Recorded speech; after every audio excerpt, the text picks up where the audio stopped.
Hello again, gang, and welcome along to another Football Manager 2022 experiment with me, Jayhuahua. And today, as you've seen from the thumbnail, this is called 6 of the Best. If you've been here before, this could be a big moment. If you've not been here before, you won't know any different, but we're on the other side. We've come to the other side instead of being in the bottom right corner because I've already recorded this video and realised that some of the statistics were cut off at the bottom for their overall stats for their career because of my stupid face being in the way. So we're over to the left-hand corner for a change. Like I say, if you've not been here before, won't make a difference. But welcome back to all the people that have. And this 6 of the best is a very simple scenario. We have 6 strikers, all perfect abilities, all 6'2", all 80 kilos. All centre forwards only, either footed, 20 out of 20. French, Italian, English, Belgian, Portuguese and Spanish. Who will have the best career? Let's find out. Okay, so the year is 2044. We've actually simulated another couple of years, so they've all retired, but we have 3 retirees coming imminently on the 11th of the 7th in, just about 2 weeks of in-game time. So we've come back to this point because we want to get a true representation of how they've done throughout their careers. So let's start with the Portuguese striker. So he has went to Bayern Munich for free to begin his career and then spent the rest of his career at PSG, moving for £110 million in the 2028-29 season. 642 games, 605 goals, 203 caps with 229 international goals. Absolutely phenomenal from the Portuguese striker. He has set the marker down. Cristiano Ronaldo-esque. Our English striker, who's currently at PSG, who also plays as an attacking midfielder. To be fair, they've all been trained as attacking midfielders. So, needless to say, we won't be touching on that again. 187 caps, 225 goals. What a prolific player for the English team. Played for Manchester United for a hell of a long time and then moved to PSG for free. The PSG are now rocking two of our perfect players. Interesting. Just 541 games with 459 goals for the English striker. Why so few? Interesting. Liverpool is the destination for our French striker. 4 caps, 424 goals. 7 goals in 213 caps for his country. No way. That's got to be a glitch. Career stats. So he was at Monaco for a long time, then he moved for free. So not really that many big money moves. Just the Portuguese striker who moved for 110 million. You'd think they'd be subject to some higher transfer offers, but then I suppose why would you want to sell a player this good? 694 games, 573 goals. So more games, but less goals than for the Portuguese striker. And if we just clicked on the 22-23 season, and we've already seen he's got 14 international goals here. With the power of editing, I am going to just add up all these off camera. It's going to be on camera, but I'm going to edit it perfectly, so it's going to be seamless. Okay, I'm just going to come back here. He was on 139 up to this point while he was at Monaco. He's been adding up every season. Now he's played 13 and scored 27 in this calendar year. The 2035 to 36 season. So that would be... Would that be the 2036 World Cup? Keep that date in mind. If the French team haven't won the World Cup this year, or an international tournament, what on earth has gone on? So 27 had 139, 166. Right, he's retired from international football here, clearly. The 2042. We scored 263 goals as the French striker, which leads me to think, I'm wondering if some of the other guys have had theirs glitched out. I mean, 229 seems quite legit, so I'm going to give Football Manager the benefit of the doubt because I'm lazy and I can't bother to add it all up. Anyway, the Spanish striker who plays for Zebra, 38 years old currently, he's about to retire, 190 caps, 191 goals. Spent his entire career at Zebra. 533 in 633. We haven't been looking at the average rating, but 7.94. 7.94 for him. 7.93 for the French. So the Spanish striker's doing the best so far. 7.93 for our English striker. They're all good, aren't they? 8.12 for the Portuguese striker. Take a bow, son. Right, the Italian striker, who is also at Zebra, they're losing both of them as well. Look at that. For 950k per week, they're paying these two. I mean, fully worth it, but you're going to lose 2 players. He's still got 20 bravery, so I wonder if he's had very few injuries. Not bad for a 23-year career, 24-year career. Career stats. So he spent his entire career at Zebra as well. So 441 in 550 games, 7.96 overall, 151 goals in 139 international caps. So Zebra have had 2 of the best strikers in the world since they were 16 years old. Amazing. 133 caps, 176 goals for our Belgian striker. Started off at Marseille and then once again for free went to Manchester United. 620 games, 486 goals. So by far the worst goal scoring record of any of them, and 7.85. Also the worst average rating for our Belgian striker. So he's had the lowest caps, lowest international goals, lowest goal scoring return, even though it's phenomenal.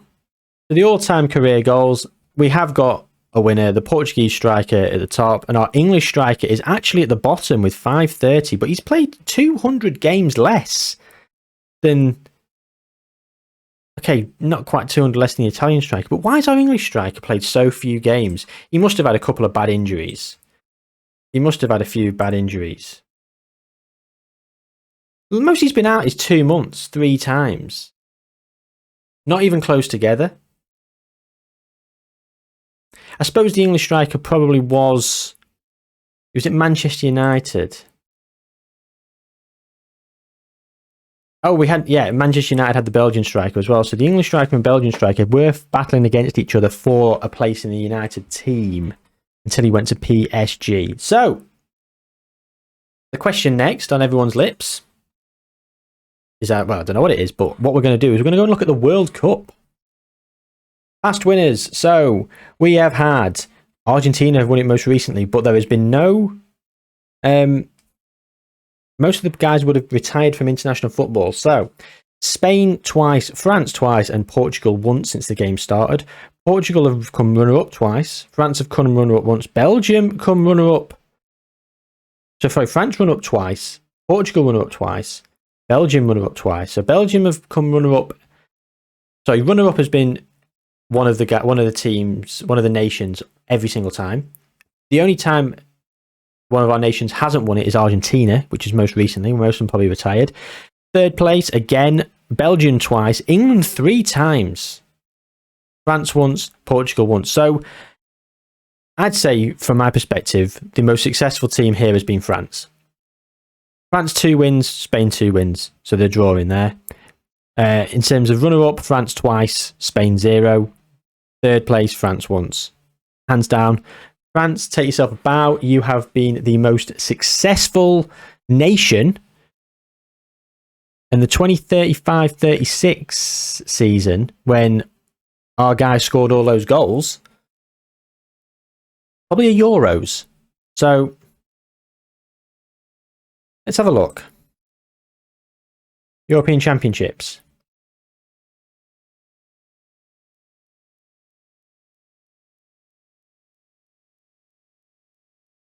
So here we go. So France haven't won the European Championships. They've actually done nothing. England have won it twice and come runner-up once. Portugal beat Sweden in the first one. Portugal came runner-up. France have actually come runner-up to Italy, and then Spain also have won it once. So again, I'd probably say here, England are the most successful. 2 wins. No one else has got 2 wins. We're actually in the quarterfinals. So I wonder who's going to win this tournament. Who's going to win this one? But then none of them are still playing. So it doesn't really matter, in my opinion. Because realistically, you'd expect the average rating He'd be somewhere. They're not in the top 20. Right, so Portugal, in terms of the World Cup, Portugal did very well in the Euros as well. So I'd say Portugal have probably been the best nation, and he's got the most goals.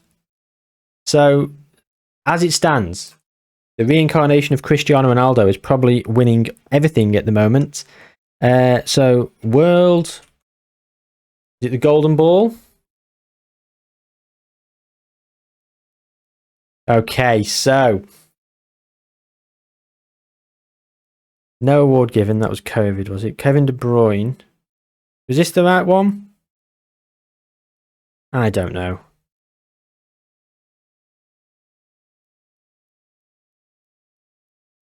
Anyway, this is the tournament we're looking at. So, Spanish, English, French, French, English, Spanish, Spanish, Spanish.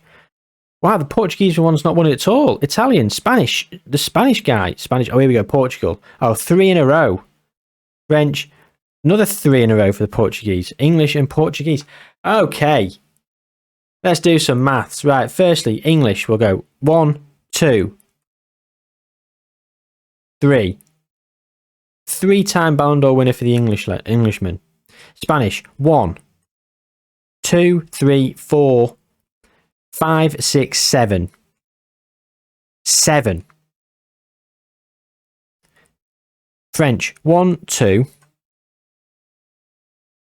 3, 4. 4. The Italian, just once. Notice the complete absence of the Belgian as well. And the Portuguese, let's see.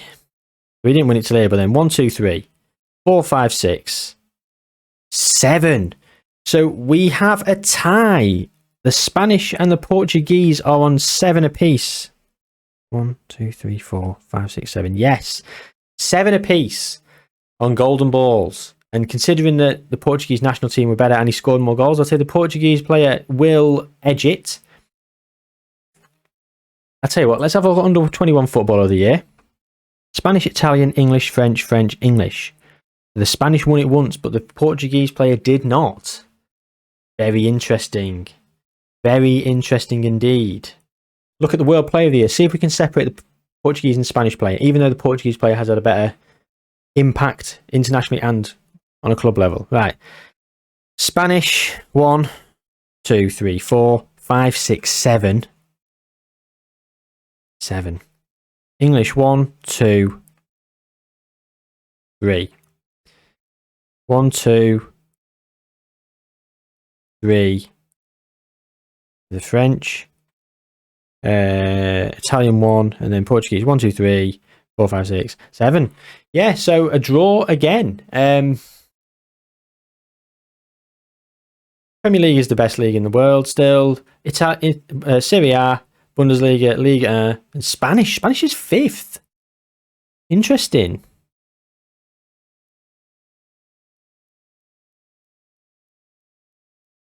So, past winners, European Champions Cup. So, we know that our players have played for PSG a lot, Zebra, United, Liverpool, Bayern Munich. No. So, since the game started, Man City, 1, 2, 3. Bayern Munich, 1. Although our guy probably was playing for them before he moved to PSG in a £110 million move. So, you know, so he probably was. So, yeah, 3. Chelsea there, 4. Bayern Munich there, 5. So 5 times in the last 23 years. It was won by a team not harbouring one of our perfect players. So, essentially, we've got the Spanish strikers retiring. So the head-to-head of 7 Ballon d'Ors between him and the Portuguese striker, it's a non-entity now because the Portuguese striker has a clear run at making it 8. They have been better overall in terms of goals. And goal return as well. Look at this. 945 games for the Spanish striker. Only 879 for the Portuguese. And 22 more goals. What I'm going to quickly do is I'm going to simulate through the last couple of years of everyone's career. and see if what are these players managed to pick up in their last few years in terms of Ballon d'Ors. Okay, so they're all managed and head of youth developments.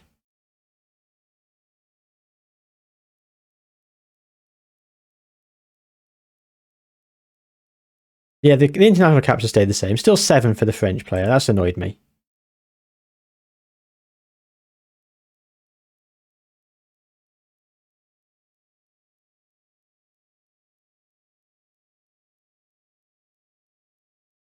They're all managerial stats now. Right, so we're going to go straight to the Ballon d'Or. World Golden Ball. Oh, and finally, the Belgian striker has won one with very little competition out there, and the Portuguese striker has taken it.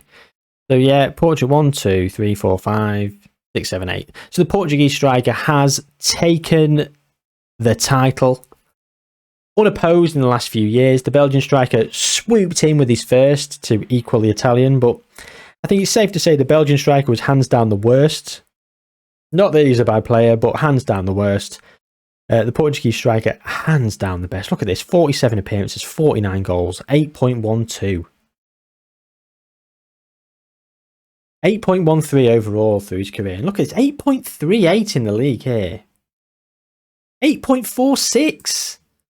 Have you ever seen anything of the like? Insane. That has been another Football Manager 2022 simulation. I appreciate you watching. I hope you've enjoyed it. Like it down below if you have.